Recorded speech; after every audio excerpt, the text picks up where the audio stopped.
সাইবেরিয়ার দক্ষিণ ভাগে অবস্থিত পৃথিবীর সর্ববৃহৎ ও প্রাচীনতম সুপেয় পানির হ্রদ বৈকাল।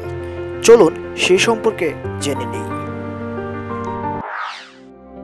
ধারণা করা হয় 25 থেকে 30 মিলিয়ন বছর আগে বৈকাল ফাটল এলাকার ভূগর্ভে তীব্র আলোড়নের ফলে ভূপৃষ্ঠে এক প্রকারের ফাটল সৃষ্টি হয়, ফলে বিশাল জলাশয় তৈরি হয়। এখান থেকেই বৈকাল হ্রদের সৃষ্টি। 31,500 বর্গ কিলোমিটার আয়তনের এই হ্রদটির গভীরতা 1,642 মিটার, 136 কিলোমিটার দৈর্ঘ্য ও প্রস্থ 79 কিলোমিটার। পৃষ্ঠতলদেশের অঞ্চলের আয়তন 31,722 কিলোমিটার। ছোট বড় 300-এর অধিক নদী অববাহিকা এখানে পানি পতিত হয়। শুধুমাত্র নিম্নভূমির একটি নদী দিয়ে পানি নিষ্কাশিত হয়। সাবস্ক্রাইব করতে ভুলবেন না। প্রাকৃতির অপরূপ সৌন্দর্যের নীলাভূমি বৈকাল হ্রদের তার পার জীববৈচিত্র্যের এক সমৃদ্ধ ভাণ্ডার। 1700-এরও বেশি গাছপালা, জীবজন্তু রয়েছে,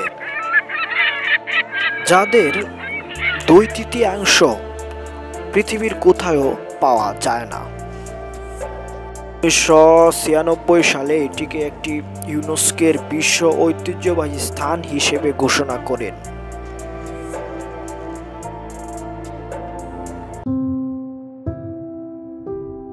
করে বৈকাল সিল, ওমল, গলেমিক্সক্রা, সাইমন প্রভৃতির মাছ এবং নানা জাতের শামুক ও প্লাঙ্কটন বেশি দেখা মেলে। সেপ্টেম্বর থেকে এপ্রিলের পৃষ্ঠে সম্পূর্ণরূপে বরফে আবৃত থাকে এই লেকটি। বরফে 1 থেকে 2 মিটার পুরুত্ব হয়ে পড়ে। হ্রদের আশেপাশের অঞ্চল -20 থেকে -40 ডিগ্রি সেন্টিগ্রেড পর্যন্ত তাপমাত্রা হয়ে থাকে।